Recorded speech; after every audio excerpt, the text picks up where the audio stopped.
जय माता दी। माता अन्नपूर्णा का 21 दिवसीय यह व्रत अत्यंत चमत्कारी फल देने वाला है। यह व्रत मार्गशीर्ष मास में शुक्ल पक्ष की प्रतिपदा से शुरू कर 21 दिनों तक किया जाता है। इस व्रत में अगर व्रत न कर सके तो एक समय भोजन करके भी व्रत का पालन किया जा सकता है। इस व्रत में सुबह घी का दीपक जलाकर माता अन्नपूर्णा की कथा पढ़ें और भोग लगाएं। अन्नपूर्णे सदा पूर्णे शंकर प्राण वल्लभे ज्ञान वैराग्य सिद्धार्थे भिक्षाम देहि च पार्वती।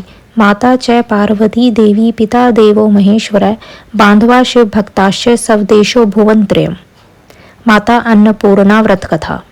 एक समय की बात है, काशी निवासी धनंजय की पत्नी का नाम सुलक्षणा था। उसे अन्य सब सुख प्राप्त थे, केवल गरीबी ही उसके दुख का कारण थी। यह दुख उसे हर समय सताता था। एक दिन सुलक्षणा पति से बोली, स्वामी आप कुछ उद्यम करो तो काम चले। इस प्रकार कब तक काम चलेगा? सुलक्षणा की बात धनंजय के मन में बैठ गई और वह उसी दिन विश्वनाथ शंकर जी को प्रसन्न करने के लिए बैठ गया और कहने लगा, हे देवाधिदेव विश्वेश्वर, मुझे पूजा पाठ कुछ आता नहीं है, केवल तुम्हारे भरोसे बैठा हूँ। इतनी विनती करके वह 2-3 दिन भूखा प्यासा बैठा रहा। यह देखकर भगवान शंकर ने उसके कान में अन्नपूर्णा अन्नपूर्णा अन्नपूर्णा इस प्रकार 3 बार कहा। यह कौन क्या कह गया? इसी सोच में धनंजय पड़ गया कि मंदिर में आते ब्राह्मणों को देखकर पूछने लगा, पंडित जी अन्नपूर्णा कौन है? ब्राह्मणों ने कहा, तू अन्न छोड़ बैठा है सो तुझे अन्न की ही बात सूझती है। जा घर जाकर अन्न ग्रहण कर। धनंजय घर गया, पत्नी से सारी बात कही। वह बोली, नाथ चिंता मत करो, स्वयं शंकर जी ने यह मंत्र दिया है, वे स्वयं ही खुलासा करेंगे। आप फिर जाकर उनकी आराधना करो। धनंजय फिर जैसा का तैसा पूजा में बैठ गया।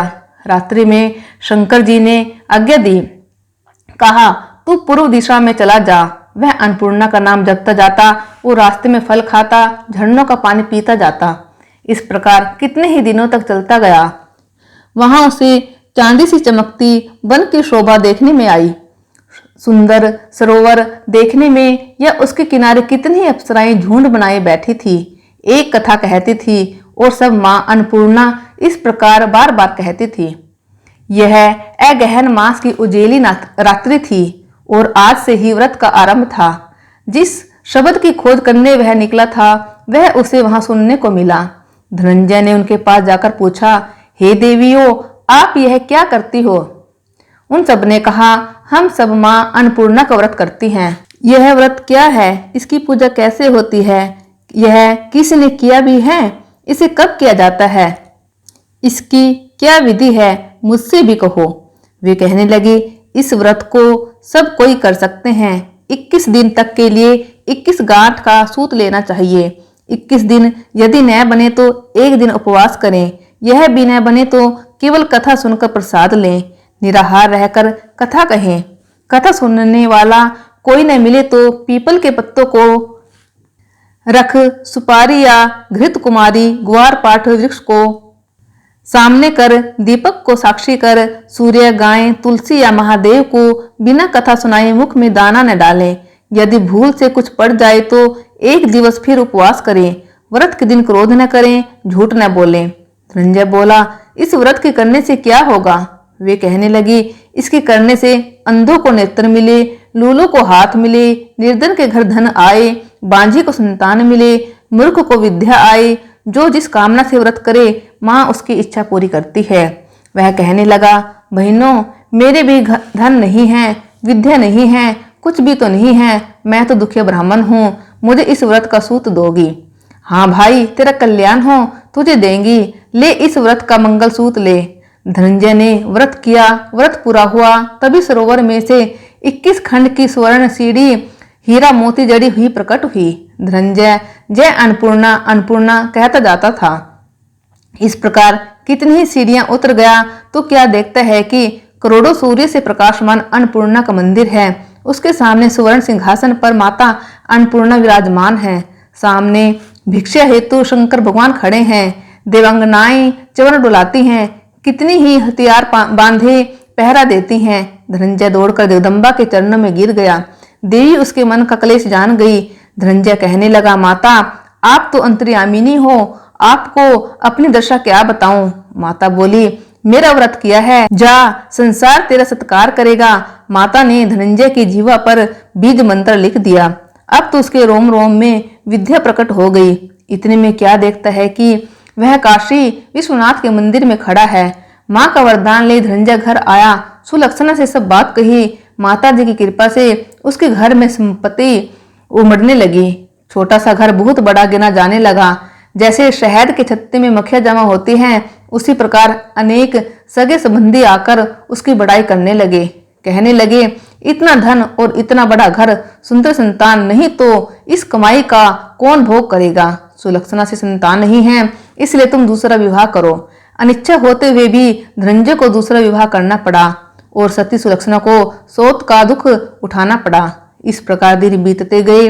फिर अगहन मास आया। ने बंधन से बंधे पति से सुलक्षणा ने कहलाया कि हम व्रत के प्रभाव से सुखी हुए हैं, इस कारण यह व्रत छोड़ना नहीं चाहिए। यह माता जी का प्रताप है जो हम इतने संपन्न और सुखी हैं। सुलक्षणा की बात सुन धनंजय उसके यहाँ आया और व्रत में बैठ गया। नई बहू को इस व्रत की खबर नहीं थी। वह धनंजय के आने की राह देख रही थी। दिन बीतते गए और व्रत पूरे होने में 3 दिवस बाकी थे कि नई बहू को खबर पड़ी। उसके मन में ईर्ष्या की ज्वाला दहक रही थी। सुलक्षणा के घर जा पहुंची और उसने वहां भगदड़ मचा दी। वह धनंजय को अपने साथ ले गई। नए घर में धनंजय को थोड़ी देर के लिए निद्रा ने आ दबाया। इसी समय नई बहू ने उसका व्रत का सूत तोड़कर आग में फेंक दिया। अब तो माता जी का कोप जाग गया। घर में अकस्मात आग लग गई, सब कुछ जलकर खाक हो गया। सुलक्षणा जान गई और पति को फिर अपने घर ले आई। नई बहू रूठ कर पिता के घर जा बैठी।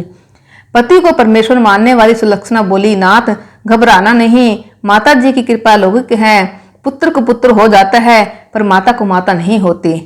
अब आप श्रद्धा और भक्ति से आराधना शुरू करो, वे जरूर हमारा कल्याण करेंगी।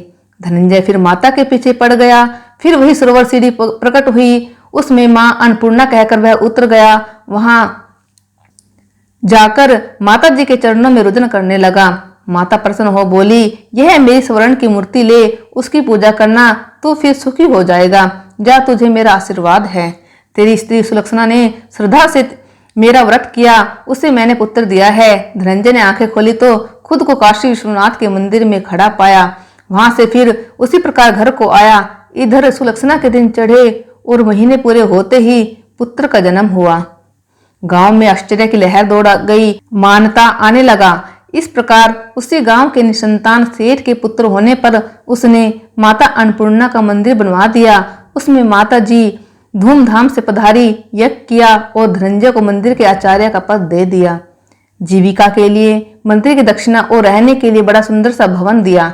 धनंजय स्त्री पुत्र सहित वहां रहने लगा। माता जी की चढ़ावे में भरपूर आमदनी होने लगी। उधर नई बहू के पिता के घर डाका पड़ा, सब लुट गया। वे भीख मांगकर पेट भरने लगे। सुलक्षणा ने यह सुना तो उन्हें बुला भेजा, अलग घर में रख लिया और उनके अन्न वस्त्र का प्रबंध कर दिया। धनंजय, सुलक्षणा और उसका पुत्र माता जी की कृपा से आनंद से रहने लगे। माता जी ने जैसे उनके भंडारे भरे वैसे सबके भंडार भरे। जय अन्नपूर्णा माता।